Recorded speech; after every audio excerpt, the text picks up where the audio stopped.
Hi guys! Welcome back again to my vlog. Ayan, i-flex ko lang pala itong aking lagay ng inumin. Ang cute pang Christmas. Ayan, si Mr. Gingerman. So ayan guys, ito pa pala naliligpit to. Charang! Aking walis tambo. Ayan, so after ko magwalis-walis kanina guys, ay balot ako ng ilang mga regalo, yung mga nabili ko na. Yung mga naunti-unti nating bilhin. Tapos ito, ayan, ang malaking box na ito na hindi ko na maantay buksan sa Pasko. Nabili ko siya nung last week ko nabili ito, last week. Black Week deals nila, kaya naka-sale ako nito. Matagal ko nang gustong bumili nito guys. Kaso nga lang, actually, isa ito sa mga wishes ko. Wishes talaga from Mister, pero ayaw niya akong bigyan ng ganito, ayaw niya akong regaluhan ng ganito kasi hindi daw romantiko kapag ganito yung ireregalo niya sa akin sa Pasko or sa birthday ko, kaya pinilan ko na lang yung sarili ko. Charot. So ayan guys, so hindi ko na siya antay buksan sa Pasko, ngayon ko na siya bubuksan. So, mag-unbox tayo. Ewan ko kung nakwento ko na sa inyo sa previous vlog. Ewan ko lang. May kukwento lang ako. Medyo matagal na. As in, I think wala pa kaming mga anak noon. Or meron ata. Si Isa, hindi ko maalala. Tapos, niragaluhan niya ako isang Pasko, guys. Niragaluhan niya ako ng isang bag, as in mahal. Hindi naman siya yung super duper na mahal, pero syempre para sa akin mahal na yun. At ano ba ang marka mo? I think nasa ano siya, yung mulberry ata, I think mulberry na bag. Tapos nasa mga 4 to 5K noon, yun. Crooner. Ay, naku. Pinabalik ko siya, guys. As in, binalik ko. Buti na lang. Dito naman kasi pwede mong ibalik yung mga purchase mo kung hindi mo siya gusto, hindi mo siya bet. Ay, same. Tapos, ano pa yun, isang buwan ko ng, isang buwan ko ng sahod nung nanip ako dito sa Norway, yung pinambili niya. Ang katuwa.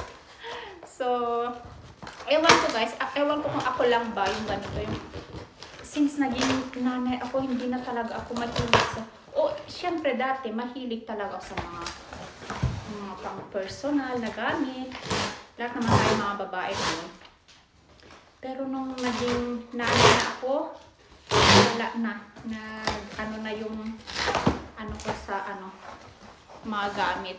Kung hindi pera, ay gift cards na lang yung mga wini-wish ko kahit birthday ko. Ayan. So eto, hindi na natin kita. Sandali lang. Natin. Paano ba ito? Ayan, dito ko na lang siya itutok.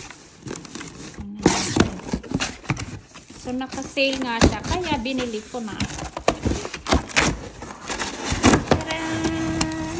O, diba? Ito mga kasiyahan natin ngayon.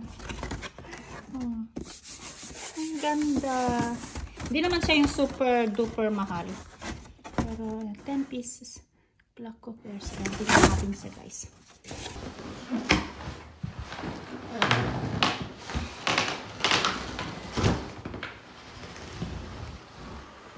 Wow! Napikat siya.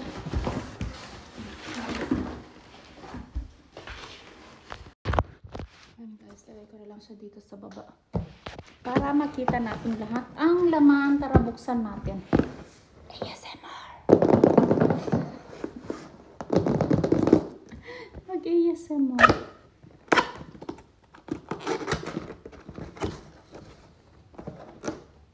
Uy!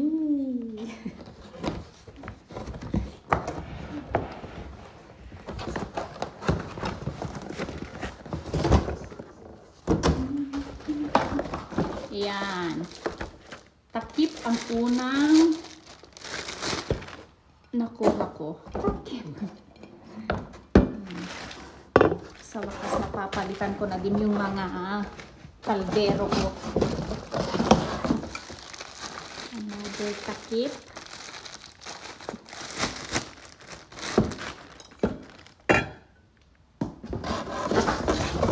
Ang dami ng karton.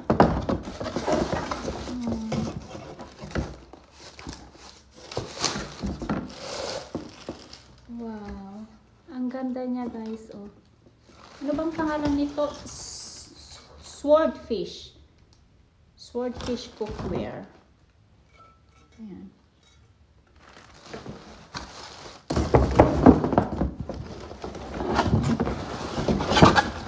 Ayan. Ito yung medyo malaki, medium size.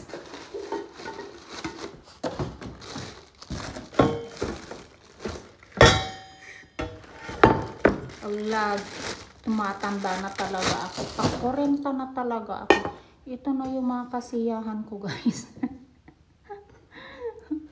Wala na. Papunta na ako doon.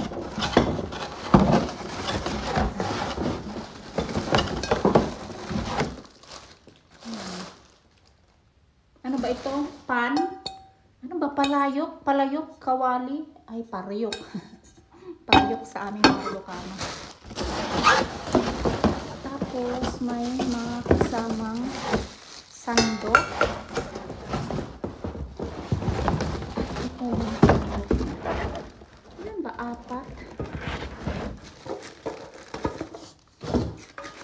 Ako'y kinikilig. Ang ganda niya, guys. Oh. So, ayan.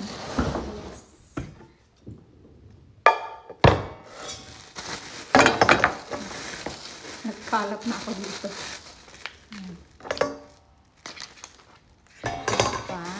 Kaway-kaway sa mga nanay na katulad ko na mga ganitong gamit sa bahay. Pagkain, yun na yung mga kasiyahan sa buhay. So, yan lang, guys. Thank you for watching. Sana nag-enjoy kayo. Kung nag-enjoy kayo, huwag nyo namang kalimutang i-like, i-share, at subscribe ang aking channel. Thank you! Bye!